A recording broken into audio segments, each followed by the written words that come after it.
What's up, YouTube? Today we visit a website titled The Better Beta, where the Better Beta shares a story where he has a turning point in his dating life. On this story, he discovers how he himself can achieve what his successful friends have for themselves for himself. Let's begin. The Better Beta starts off with a story where the author has a turning point in his dating life. It starts with him sitting around a table with a couple of alpha friends shooting the shit about women. His friends were singers and songwriters who enjoyed playing at bars throughout the Tennessee and Kentucky area, and on this day, they were drinking and laughing and bragging about all the tail they have scored with. The author, unlike his friends, wasn't as nearly successful, but did have some success, and he believed his friends were being dramatic and trying to one-up each other, until the next 3 days changed his life forever. Over the course of his stay with his country singer friends, he bared witness to these men scoring with beautiful-looking women who they met the same week at their gig. The author states on all 3 mornings, all he heard from the girls was, "Oh my god, I never do this," giggling and laughing. But what drew his attention the most was the type of woman. They appeared to be sweet, kind, normal women that he would be interested in pursuing outside of his current location. And this was a spark that allowed him to get out of his head and out of his ass, as he likes to say, and figure out what he has to do to get in on the action. This was how the Better Beta was created. To start, he realized he had to be brutally honest with himself and start asking some serious questions like, what do my alpha friends have that I don't?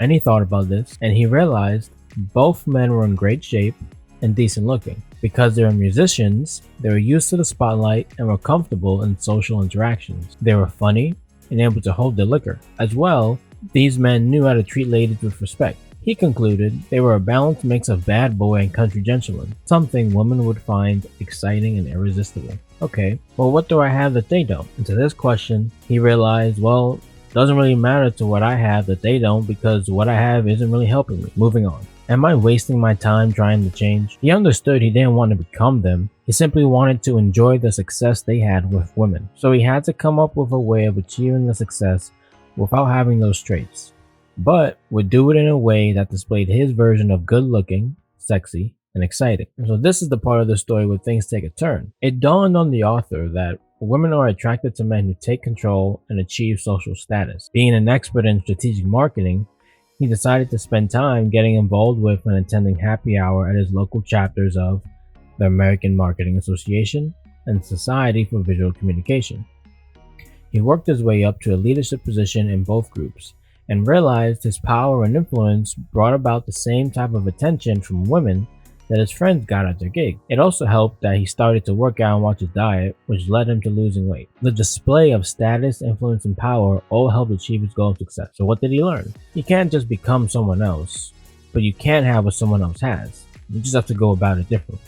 You have to find your strengths, become an expert in that subject matter, then put yourself in situations where you're surrounded by women who respect your talent, because women are attracted to power, social status, and influence. He learned that he had to work on game, because even though he would have been surrounded by women, all that status and recognition wouldn't work too well if he can't interact with the opposite sex. He learned that he had to get in shape and update his wardrobe, and that none of this would have started if he didn't do his own self-assessment. Because of his success, he wanted to create a self-assessment questionnaire that anyone can ask themselves if they wanted to better themselves. Some sample questions he came up with are you alpha at work and beta in relationships?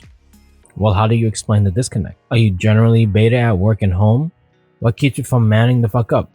How can you go from being a pussy to getting pussy? Are you overweight? Does your wardrobe stage you as a man of success and influence, or just another slob? Are you still getting the same $10 haircut you sported in high school? Have you read up on game? Are you actively pursuing an education in seduction arts? Are you involved in social activities that shine a light on your best traits? Do you know a damn thing about women and what they really think of beta males? Have you taken out a piece of paper and written down goals which are both achievable and attainable? Have you decided on timelines for these goals? Are you currently in a relationship that has passed its expiration date simply because you are too scared or lazy to move on? And he has other questions that you can ask yourself. But what's interesting is the lesson plan that he set up for anyone who wants to start their journey of becoming a better version of yourself. And what I shared with you today was lesson 1, self-assessment. But there's lessons 1 through 10 which I suggest, if you're interested, check it out and see if you can learn anything from it. Well, thank you for stopping by. If you think you learned something in this video, go ahead and leave a comment down below. I'm always happy to chat with you, and I'll see you next time. Peace.